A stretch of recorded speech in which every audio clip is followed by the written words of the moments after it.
Oedipus Rex by Sophocles. Summary. Antigone. Antigone and Ismene, the daughters of Oedipus, discuss the disaster that has just befallen them. Their brothers Polynices and Eteocles have killed one another in a battle for control over Thebes. Creon now rules the city, and he has ordered that Polynices, who brought a foreign army against Thebes, not be allowed proper burial rites.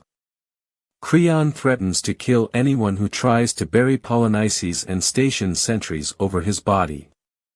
Antigone, in spite of Creon's edict and without the help of her sister Ismene, resolves to give their brother a proper burial. Soon, a nervous sentry arrives at the palace to tell Creon that, while the sentries slept, someone gave Polynices burial rites. Creon says that he thinks some of the dissidents of the city bribed the sentry to perform the rites, and he vows to execute the sentry if no other suspect is found. The sentry soon exonerates himself by catching Antigone in the act of attempting to rebury her brother, the sentries having disinterred him. Antigone freely confesses her act to Creon and says that he himself defies the will of the gods by refusing Polynices' burial. Creon condemns both Antigone and Ismene to death. Haman, Creon's son and Antigone's betrothed, enters the stage. Creon asks him his opinion on the issue. Haman seems at first to side with his father, but gradually admits his opposition to Creon's stubbornness and petty vindictiveness. Creon curses him and threatens to slay Antigone before his very eyes. Haman storms out. Creon decides to pardon Ismene, but vows to kill Antigone by walling her up alive in a tomb. The blind prophet Tiresias arrives, and Creon promises to take whatever advice he gives. Tiresias advises that Creon allow Polynices to be buried, but Creon refuses. Tiresias predicts that the gods will bring down curses upon the city. The words of Tiresias strike fear into the hearts of Creon and the people of Thebes, and Creon reluctantly goes to free Antigone from the tomb where she has been imprisoned. But his change of heart comes too late. A messenger enters and recounts the tragic events. Creon and his entourage first gave proper burial to Polynices, then heard what sounded like Haman's voice wailing from Antigone's tomb. They went in and saw Antigone hanging from a noose, and Haman raving.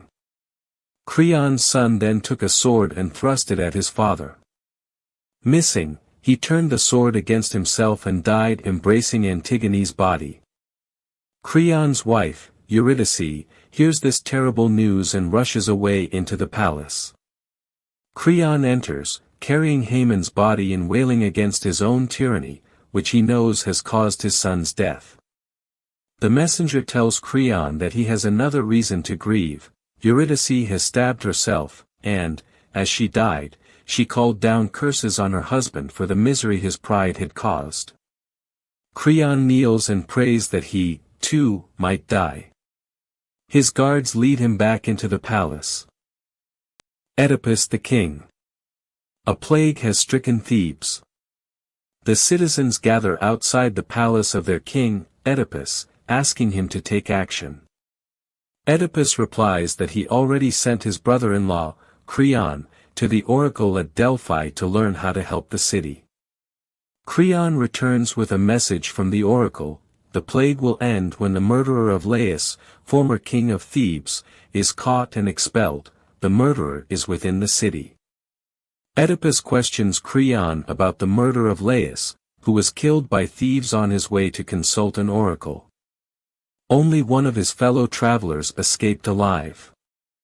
Oedipus promises to solve the mystery of Laius's death, vowing to curse and drive out the murderer. Oedipus sends for Tiresias, the blind prophet, and asks him what he knows about the murder. Tiresias responds cryptically, lamenting his ability to see the truth when the truth brings nothing but pain. At first he refuses to tell Oedipus what he knows. Oedipus curses and insults the old man, going so far as to accuse him of the murder. These taunts provoke Tiresias into revealing that Oedipus himself is the murderer. Oedipus naturally refuses to believe Tiresias's accusation. He accuses Creon and Tiresias of conspiring against his life, and charges Tiresias with insanity. He asks why Tiresias did nothing when Thebes suffered under a plague once before. At that time, a sphinx held the city captive and refused to leave until someone answered her riddle. Oedipus brags that he alone was able to solve. After Tiresias leaves, Oedipus threatens Creon with death or exile for conspiring with the prophet. Oedipus's wife, Jocasta, also the widow of King Laius, enters and asks why the men shout at one another. Oedipus explains to Jocasta that the prophet has charged him with Laius's murder, and Jocasta replies that all prophecies are false. As proof, she notes that the Delphic oracle once told Laius he would be murdered by his son, when in fact his son was cast out of Thebes as a baby, and Laius was murdered by a band of thieves. Her description of Laius's murder, however, sounds familiar to Oedipus, and he asks further questions. Jocasta tells him that Laius was killed at a three-way crossroads, just before Oedipus arrived in Thebes. Oedipus, stunned, tells his wife that he may be the one who murdered Laius. He tells Jocasta that, long ago, when he was the prince of Corinth, he overheard someone mention at a banquet that he was not really the son of the king and queen.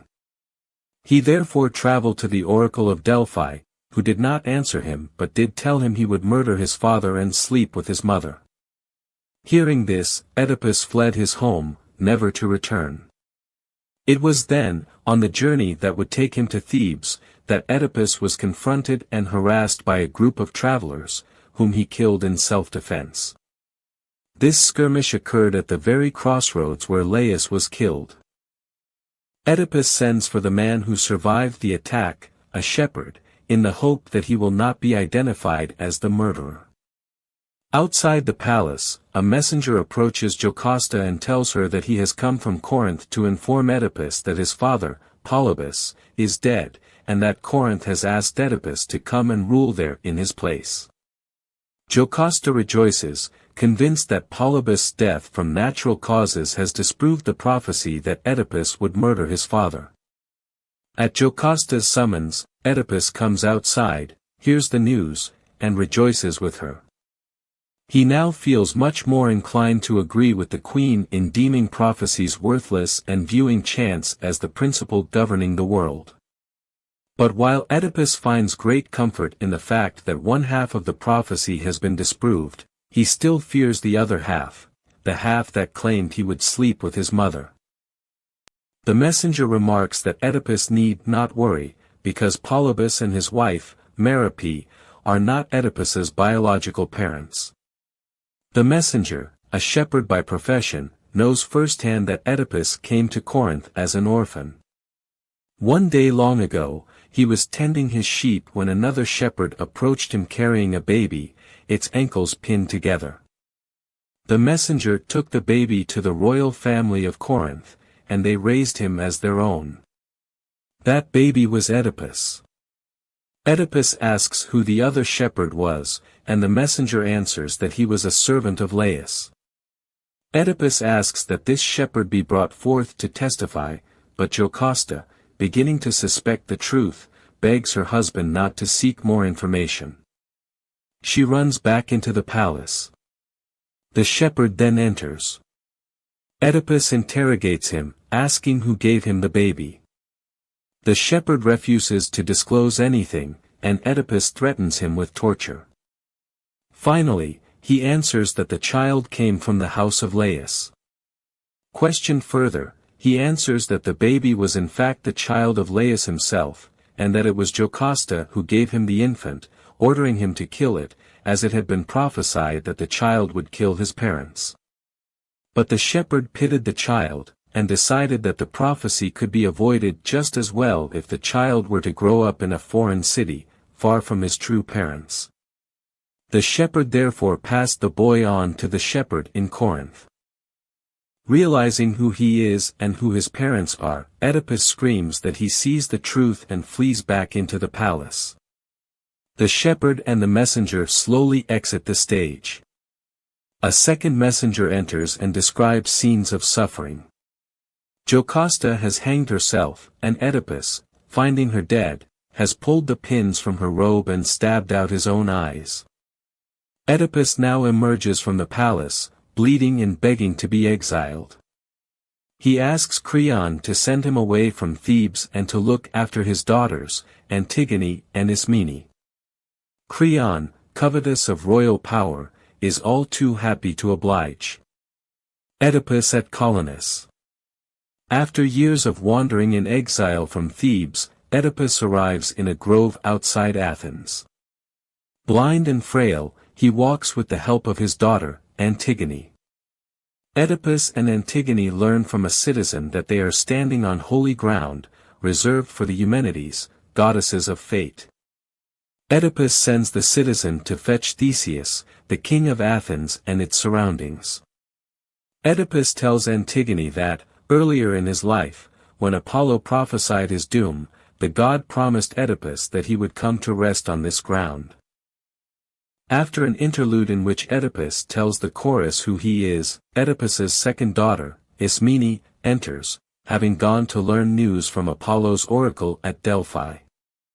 She tells him that, back in Thebes, Oedipus's younger son, Eteocles, has overthrown Polynices, the elder, and that Polynices is now amassing troops in Argos for an attack on his brother and on Creon, who rules along with Eteocles.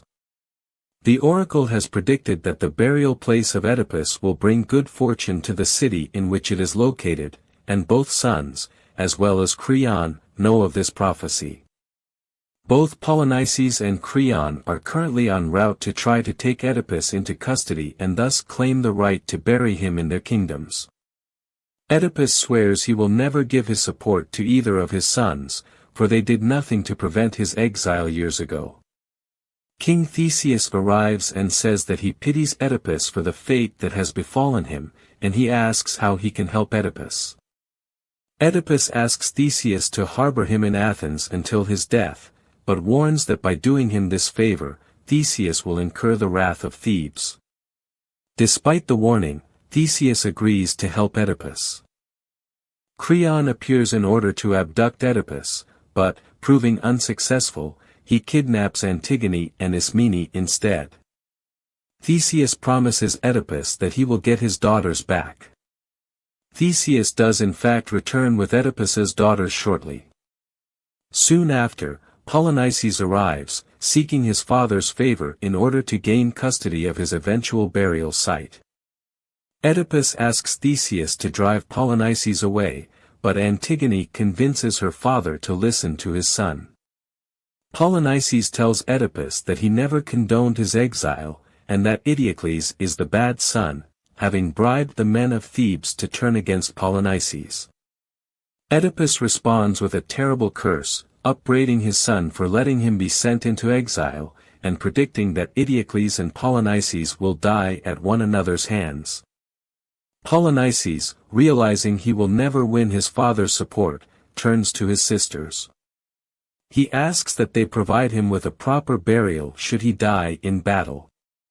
Antigone embraces Polynices, saying that he is condemning himself to death, but he resolutely says that his life remains in the hands of the gods. He prays for the safety of his sisters and then leaves for Thebes. Terrible thunder sounds, and the chorus cries out in horror. Oedipus says that his time of death has come. Sending for Theseus, he tells the king he must carry out certain rites on his body, and that by doing so he may assure divine protection to his city. Theseus says that he believes Oedipus and asks what to do.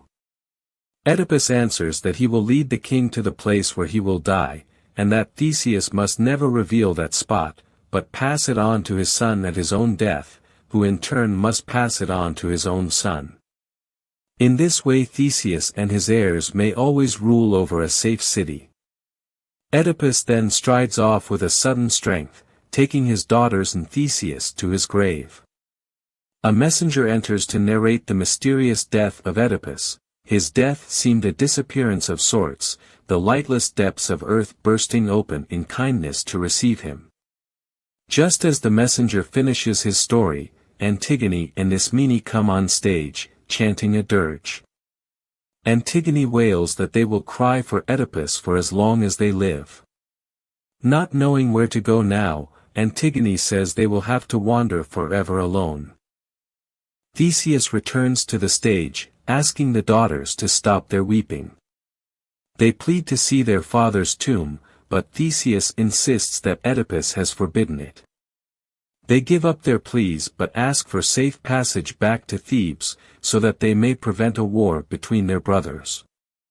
Theseus grants them this, and the chorus tells the girls to stop their weeping, for all rests in the hands of the gods. Theseus and the chorus exit toward Athens. Antigone and Ismene head for Thebes.